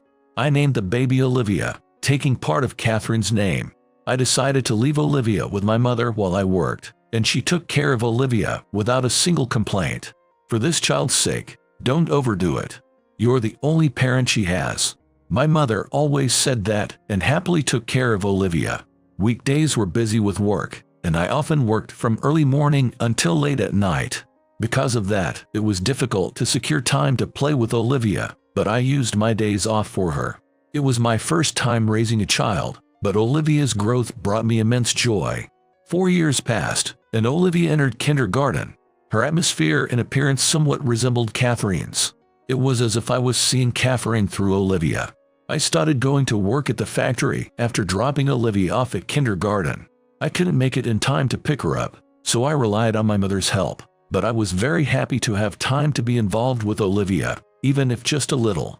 Daddy, I want to go to the amusement park next time. The amusement park? That sounds great. Let's go next Saturday. Hearing my words, Olivia looked happy. Yay. I love you, Daddy. Saying that, Olivia went inside the kindergarten building. I was grinning, happy to hear Olivia say she loved me. I wonder how many more times I'll get to hear it. Thinking that, I arrived at the factory for work, and my colleague William approached me. Did something good happen? You're grinning. Well, actually, my daughter said she loves me. For some reason, it made me happy. William looked at me with a smile. Daughters are adorable. Olivia must have gotten big. Let's have a barbecue again sometime. My wife was saying she wanted to see Olivia too. She's already 4 years old. Kids grow up fast, huh? A barbecue sounds great. Olivia will be thrilled. William joined the company at the same time as me, and we get along well in our private lives too. William entered the company after graduating college, so he's 4 years older than me, but he understands my family situation and is a really good work colleague. Let's work hard again today. With that thought, I went to my workstation. My job is to assemble parts sent from headquarters into products. When you think of factory work, you might imagine simple tasks, but it actually requires accuracy and speed in the work, so it's mentally taxing. I've been working at this factory for 10 years, and I've finally become able to work efficiently. Thanks to that, I can finish work on time and go home, so I can spend that time with Olivia. As I was working as usual, I heard a loud voice coming from the factory entrance. Everyone, pay attention. There's someone I want to introduce. It was the factory manager's voice. The factory manager looked somewhat tense. Next to the factory manager stood a young man in a suit. That man was looking at us with sharp eyes, giving off a somewhat scary impression. My colleagues and I stood around the factory manager. This is Mr. Johnson, who has become the new CEO of the headquarters starting today. Mr. Johnson is the son of the former CEO and is famous for being very skilled at his job. I was surprised by the sudden change in CEO. Everyone else also started looking at Mr. Johnson upon hearing the factory manager's words. What kind of person could he be? As I was thinking that, he said something surprising. I heard this factory has a lot of high school graduates. Is that true? I despise incompetent high school graduates. High school graduates are incompetent. How rude of him to say that. Those aren't words you say to employees you just met. As I stood there dumbfounded, Mr. Johnson continued saying unbelievable things. Now that I'm the CEO, I'm gonna make this company a gathering of elites. Incompetent high school graduates better be prepared. I'll fire you one by one. The factory was in an uproar at these words. Many of my colleagues working at the factory are high school graduates like me, or graduated from vocational schools. Everyone's faces turned pale all at once. If I get fired too, it'll be difficult to support Olivia. My body trembled with fear, and the factory manager started panicking. Mr. Johnson, firing them will be a problem. Even the middle school and high school graduate employees have contributed to this factory, so if they are gone, this factory won't be able to function. The factory manager desperately tried to persuade Mr. Johnson, but he laughed. I'll gradually bring elites into this factory so you don't run out of personnel, so don't worry. I see. The factory manager seemed exasperated and at a loss for words. Mr. Johnson, having said his piece, seemed satisfied and left the factory. What a mess this has become. If we get fired one by one like Mr. Johnson said, what will happen to Olivia and me?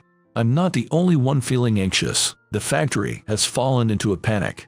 Some of my agitated colleagues crowded around the factory manager, but the factory manager tried to reassure us, saying powerfully, "Don't worry. As long as I'm the manager of this factory, I won't let Mr. Johnson fire you. You've all worked desperately at this factory until today. Like hell I'd let him fire you." My colleagues and I were relieved to hear those words, but an incident occurred that made us realize things wouldn't go so smoothly. One morning, when I went to work as usual, the factory manager was nowhere to be seen. Instead, there was an unfamiliar man in the office. When I greeted him without knowing anything, the man looked me up and down and laughed through his nose. "I'm the new factory manager starting today." I couldn't believe my ears. "Huh? As I was confused, the man laughed even more and said, "That good-for-nothing factory manager got transferred to a different factory. Well, he was truly incompetent, so it's for the best. The factory manager got transferred. The factory manager isn't good for nothing. He's a kind person who puts the employees first." I went to my workstation in disbelief, and William also came over to me with a perplexed expression. "Did you hear? I can't believe the factory manager got transferred. What's gonna happen to this factory?" "Yeah, I was shocked when I heard too. It seemed like we weren't the only ones who were confused, as the factory was in an uproar." Then, unfamiliar men started entering the factory one after another, with the new factory manager, Mr. Miller. "Starting today, elite employees dispatched from headquarters on Mr. Johnson's orders will be working with you. If the elite employees say you're incompetent, you're fired. Work your asses off. Calling your subordinates elite employees is ridiculous. And can employees who've never worked in a factory handle this job?" I couldn't help but wonder, but as long as I was gonna work here, I had no choice but to take it seriously. If I got fired here, Olivia and I would end up on the streets. That was the one thing I wanted to avoid. As I was working, I heard a loud voice from the elite employee next to me. "Old man, how many minutes does it take you to make one product? For this product, the key is to be thorough. If you don't do it carefully one by one, it won't work." "That's not true. Let me see it." The elite employee snatched a product from Mr. Rollins and started assembling it. His speed was extraordinarily fast, but it collapsed partway through. "See, that's why I told you." Mr. Rollins said that and started reassembling a product the elite employee had put together. The elite employee watched with a frustrated look. It's not just about assembling it quickly. Hearing Mr. Rollins' words, the elite employee's face turned beet red. "Old man, you're a middle school graduate, right? I'm an elite who graduated from a famous university. I'll go to the CEO and have incompetent folks like you fired." What in the world was this person saying? Mr. Rollins has served this company longer than I have. He knows more about the products than anyone else. But Mr. Rollins was unfazed. "If you think I'm useless, feel free to do as you wish." The elite employee, further angered by Mr. Rollins' words, left in a huff. I involuntarily called out to Mr. Rollins, "Was it okay to say something like that?" Mr. Rollins smiled and said, "I'm already old. I don't mind getting fired. Besides, I don't want to work under people like that. You have excellent skills too, so you should find a new workplace soon." I thought he had a point. You can judge whether someone can do a job or not based on their educational background, and threatening to fire subordinates at the drop of a hat is unbelievable. But I probably wouldn't be able to find a new workplace right away. For now, if I could just get through today, tomorrow would be Saturday. Feeling uneasy, I continued working while looking forward to Saturday. When it was time to leave, I started getting ready to go home. But then, Mr. Miller called out to me. "You're coming into work tomorrow." What? I was at a loss for words. I had promised Olivia that we'd go to the amusement park tomorrow. It's only natural for a high school graduate to work on Saturdays, isn't it? With all due respect, I've finished all my work. Even if I come in tomorrow, I don't think there'll be anything to do. Mr. Miller's face gradually turned angry. There's plenty to do, like cleaning and odd jobs, right?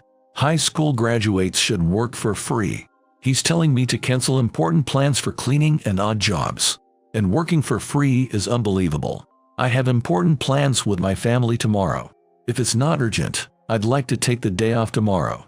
I had inadvertently argued back against Mr. Miller. I had never argued with a superior before, but this time I couldn't stand it. But after I said it, I came to my senses and looked at Mr. Miller, and I could see his face contorted with anger. I knew it was too late, but it was already too late. Mr. Miller glared at me and said, "You're defying your superior. Who do you think you are? You think you are so great that you can go against your superior." I was speechless. I thought it was only a matter of time before I'd be fired at this rate. I desperately suppressed my anger and said in a trembling voice, "I'm very sorry. I'll come into work tomorrow." I was filled with frustration, but it couldn't be helped. When I got home and apologized to Olivia with a guilty conscience, Olivia looked sad but said, "It can't be helped since it's work. Let's definitely go another time." She's only 4 years old, but she's so kind and considerate to understand. But Olivia's expression looked a bit lonely.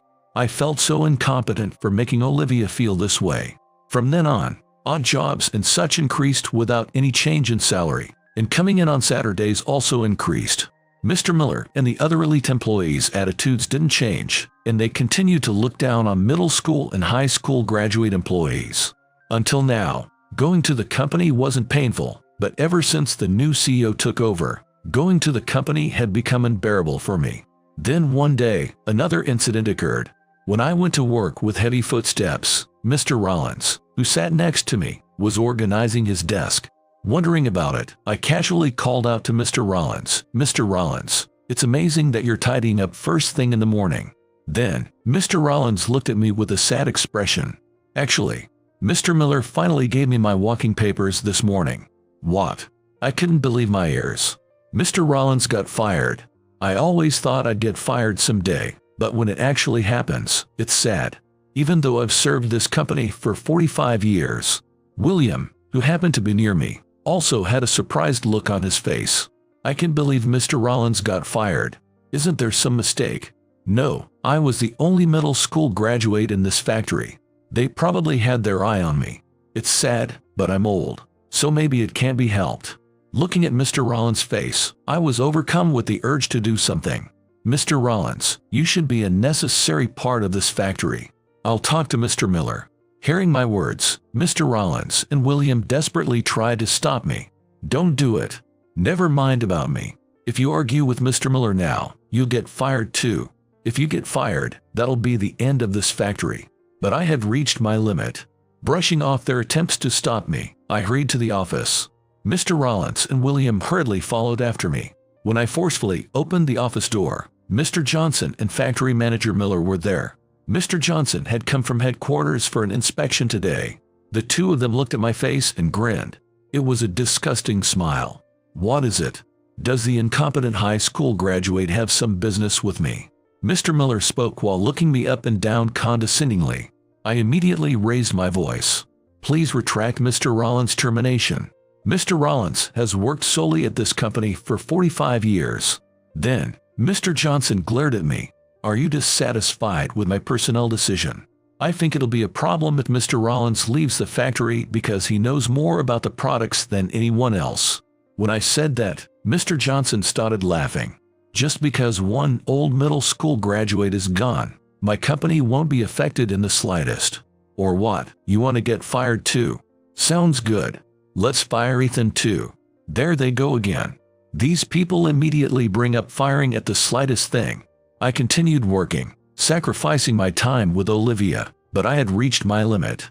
As I stood there dumbfounded, William, unable to stand it anymore, spoke up. "Sir, if you fire Ethan, this factory will cease to function." Both Mr. Johnson and Mr. Miller started laughing. My elites can easily do Ethan's job. So Ethan, you are fired too. I sighed. Mr. Rollins and William were also looking at the two with unbelievable expressions. Is that okay with you? What are you talking about? Of course it's okay. I'm even happy about it. Now there'll be fewer incompetent people. Never come back here again. Take all your belongings and get out.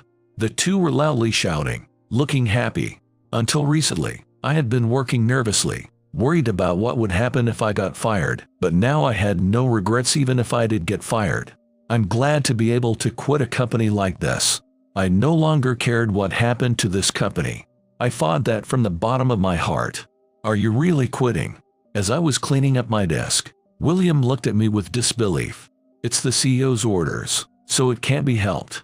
When I said that, William sighed. I guess this factory is finished without you here. Maybe I should look for a new job too. Saying that, William saw me off to outside the factory. And so, I left the factory I had been indebted to for a long time. What should I do from now on? I thought about my future with Olivia as I walked. For now, I wanted to go home and give Olivia a big hug. With that thought, I headed home. When I got home, Olivia hugged me first. I had told my mother on the phone that I had gotten fired from the company, so she probably subtly told Olivia too. Olivia was trying to cheer me up. Daddy, good work at your job. Thank you for always working so hard. I gave Olivia, who was considerate of me despite being small, a big hug. Thank you, Olivia. I'm gonna do my best. I decided to do my best at a new workplace for Olivia's sake too. The next day, I was having a relaxed morning for the first time in a while. But when I left the house to take Olivia to kindergarten, my smartphone rang. Who could it be at this early hour? I looked at my smartphone screen and was shocked. It was from the factory I had been working at. It was strange to get a call from the factory after being fired. I ignored it. As I was slowly walking hand in hand with Olivia to the kindergarten, my smartphone rang again and kept ringing endlessly. What in the world could it be? Olivia also had a worried look on her face. Daddy, the phone keeps ringing. Is it okay not to answer? It's a call that has nothing to do with me, so it's fine not to answer. I sighed. Olivia waved at me and went inside the kindergarten. Well then, should I go to a certain place? I returned home, got ready, and was about to head to a certain place. But when I left the house, I saw an unfamiliar car parked in front of the house. I was shocked when I looked at the driver's seat. Mr. Johnson was there. I knew all too well why Mr. Johnson was here. I tried to walk past the car quickly with my head down, but Mr. Johnson got out of the car and called out to me loudly. Hey, wait a minute. I knew Mr. Johnson was talking to me, but I didn't stop walking. But he kept talking to me without giving up. Please just listen to me. He was speaking so loudly that people walking on the street were turning around to look at us. I had no choice but to stop, and when I looked at Mr. Johnson, he looked like he was about to cry. What in the world is going on? When I spoke to Mr. Johnson insincerely, he started speaking in an agitated tone. Right after you quit the company, the important screw we had been using for products was suspended from shipment. We can't make our products without that screw. When I checked with the shipping source, they said they can't ship it without your permission. Please, can't you give permission? It seemed like the factory was in a panic because they couldn't assemble products without the screw. Of course I refuse. Why should I give permission to use the screw I developed for a company that fired me? Isn't that too convenient for you? I didn't know anything about it. If I had known, I wouldn't have fired you. You can come back to our company, so please approve the use of the screw. I let out a big sigh. Yes, the screw used in the factories was a special screw I had created. With conventional screws, installation took time and was inefficient. If it's inefficient, it takes longer to make one product. Wondering if there was any way to make a more efficient screw, I thought that if I could, overtime would decrease and I'd have more time to spend with Olivia. With that in mind, I had been working on developing a new screw at home on my days off and after work. And a year later, I succeeded in developing a groundbreaking screw. The new screw could be installed in half the time of conventional screws. Also, it was an amazing screw that was very sturdy despite being small, so it could be used in any product. When I showed the screw to the previous factory manager and explained it, he was surprised but happy and advised me to apply for a patent. I followed that advice and applied for a patent. and the patent for that screw became mine. The products shipped from the factory started using the screw I developed, and even the headquarters appreciated how amazing the screw was. Thanks to my screw, we became able to make more advanced products, and it became a patented technology with an economic effect of $2 billion. I had hoped that this screw would further develop the factory and contribute to the company, but I was suddenly given my walking papers by the CEO. I couldn't hand over this patented technology of mine to a company that judged people based on academic background and fired excellent employees.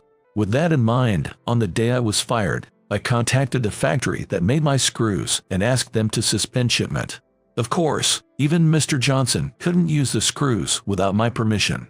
That's probably why he came to ask me directly this time. As I remained silent, he spoke to me as if pleading, "You can come back to the company starting today. If you do, I'll promote you. If you want to work at headquarters, I'll transfer you there, so please." Huh? This person is always looking down on others. I don't want to work under Mr. Johnson anymore. I appreciate your words, but I won't be returning to your company. What? If you come back, I'll promote you and give you a raise. I heard you're a single parent. If you get a raise, your child can live more comfortably, right? I could only let out a big sigh. No matter how much I get promoted or get a raise, there's no future working under Mr. Johnson, who judges people based on academic background. I knew that all too well, and I have. I'm sorry. It's impossible because I've already decided on the next company I'll be working for. What? No way. Mr. Johnson had a look of disbelief. There's no way you could find a job so quickly. Don't try to act tough and just come back to my company.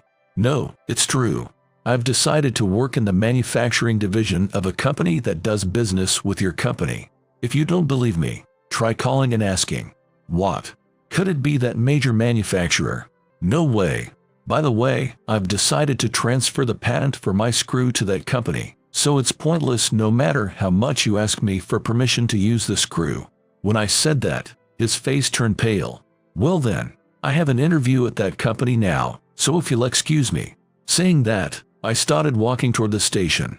Mr. Johnson didn't chase after me anymore and just sat down on the spot. Yes, on the day I was given my walking papers, I had also contacted the major manufacturer that our products were shipped to. It was because I thought that if I quit the factory, the screw couldn't be used and it would cause trouble for the major manufacturer. When I apologized, the CEO of the major manufacturer came on the phone and said something surprising to me. "Your screw technology is amazing. I was just thinking of establishing a new factory. If it's all right with you, would you be willing to work as a manager of the manufacturing division at that factory?" I was surprised by the dreamlike offer, but I thought my future would be secure if I worked at a major manufacturer, so I immediately agreed. It was decided that I would work at the major manufacturer, and I made up my mind to transfer the patent for the screw to that company. No matter how amazing the technology is, it's meaningless if it's not used. I thought it would be ideal if my screw could be used in many products of the major manufacturer. After that, I started working as a manager at the newly established factory of the major manufacturer. Although I'm busy every day, there's no working on holidays or overtime, so I can spend plenty of time with Olivia. Furthermore, my salary has more than doubled compared to before, and my future is secure. The employees working at the factory don't judge me based on my academic background. The atmosphere in the factory is harmonious, and it's always lively. I'm truly glad from the bottom of my heart that I changed jobs to here. Then one day, Mr. Johnson suddenly appeared at my factory with an agitated look on his face. As soon as he entered the factory, he shouted loudly, "Hey, what do you mean by stopping business with my company?" The CEO's voice echoed throughout the factory. Although surprised by Mr. Johnson's sudden appearance, I replied, "I'm sorry, but I can't help you even if you say that to me. Wasn't it decided by those above you?" But he wouldn't back down. "If we lose our business with your company, my company will go bankrupt. Can't you propose to those above to resume business?" He was desperate. His company is a complete subcontractor to this major manufacturer, so it would probably go under without business. Now that this factory has been established, your company isn't needed anymore, right? When I said that one thing, Mr. Johnson turned pale and apologized me. I was in the wrong until now. So please stop this harassment. I'm begging you. Harassment. This person is truly stupid. I'm not harassing you. This company is also thinking of various ways to make a profit, just like you. Besides, you were the one who harassed me first, right? If you hadn't harassed me, this wouldn't have happened. Yes. As I let out a big sigh, I heard a voice from behind me. Mr. Johnson, please don't come to a place like this. It's disgraceful. What are you thinking? Apologizing to Ethan, who you look down on as an incompetent high school graduate. You're making me feel sick, so hurry up and go home. William and Mr. Rollins called out to Mr. Johnson. Mr. Johnson muttered in surprise, What are you guys here? Actually, as soon as it was decided that I would be re-employed at this company, I had called William and Mr. Rollins to this factory. It was because I thought Mr. Johnson's company probably wouldn't last long. And I also thought that if William and Mr. Rollins were here, I could work happily like before. My thinking was spot on, and thanks to them, every day is fun. I'm truly a lucky man to be able to work at my current company. Mr. Johnson, you called me a middle school graduate, but academic background has nothing to do with skills. You should quickly realize that way of thinking is what strangled you. Hearing Mr. Rollins' words, Johnson started crying pathetically out loud on the spot. I was surprised that a day like this would come, but it's Johnson's own fault. After that, my company officially stopped doing business with Johnson's company. As a result, his company was forced into bankruptcy.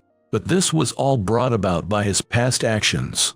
He is apparently desperately running around trying to rebuild his company even now, but it's clear that the same thing will happen again if he doesn't change that way of thinking. Mr. Miller and the elite employees who had worked with me were desperately looking for new jobs and had come to my company for interviews, but the human resources department, who had heard from me that they weren't very good employees, didn't hire them. I thought the nightmare would start again if they ended up working at my company, but now I can rest easy. I sincerely hope that from now on, they will live without causing trouble for others. Daddy, I want to ride that next. Okay, let's go. I'm at the amusement park with Olivia. Olivia looks very happy when she's with me. I want to continue working hard at my job and protect Olivia's smile.